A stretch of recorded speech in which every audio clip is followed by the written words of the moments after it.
Let's talk about the recent election. Mr. Harper won a majority now. Yes, he did. And what is your expectation? Continuation of the same policies, even-handed, or is it going to be a more pro-American agenda, do you think? Well, my concern is that it could well be a more pro-American agenda. I've been told that he has not been totally revealing as to sort of his plans, because it wouldn't have basically helped in his election campaign. But now, as you know, in a parliamentary system, he has an absolute majority. I mean, he and his party can do as they see fit.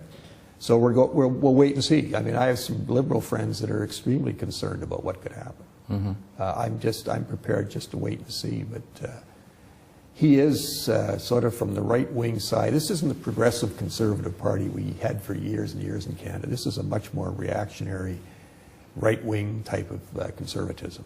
I don't know if it's at the Tea Party stage, but it's pretty right-wing. Is there that kind of underlying, let's say, questioning about the political system in Canada that you see with the Tea Party in the United States? Absolutely not. I mean, Canadians are far more even-handed and egalitarian.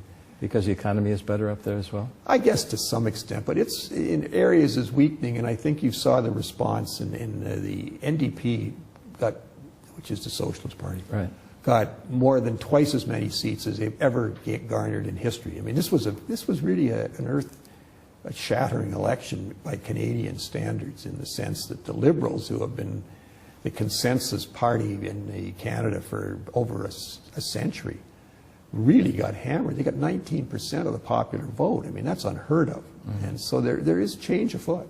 Yeah. And it's the polarization. You see, because you've got a more arch-right conservative party, and you've got the NDP coming on, left-right, which is the problem that the United States is suffering from. I've never seen polarization like that that's in the United States today. It's terrifying. Is there an inclination in Canada to monetize deficits like there is in the United States? No, they haven't had to yet. I mean, I think in the event that push came to shove, I suspect we would probably follow the same route.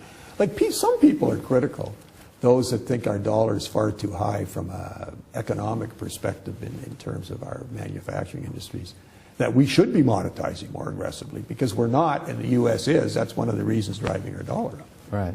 But I'm from the more, I guess, school that that's not going to solve any problems. I mean, in the end, if you choose to monetize, you're going to choose hyperinflation, and that to me is the most destructive condition in the human economic sphere. If the dollar hyperinflates, what's that going to do to Canada? Well, we can't escape the economy. I mean, we're eventually going to have to go along. The U.S. and Canada are tied at the hip. Absolutely. I mean, the percentage of our activity that is done, across border, and just our proximity and our shared culture, et cetera, like, I mean, if they really get into difficulty, we're kidding ourselves that we think that Canada can avoid some of the worst ramifications. Okay.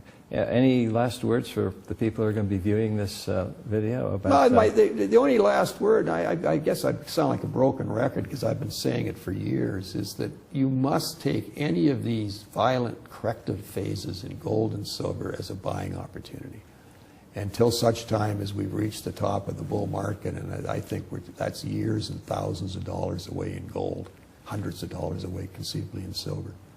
And just relax and be very careful with leverage, because if you're trying to be a smart guy with leverage in this field, you can get hurt, because the big boys can really move the prices around. John, thank you very much. It's been a real pleasure. It's always a pleasure chatting, James.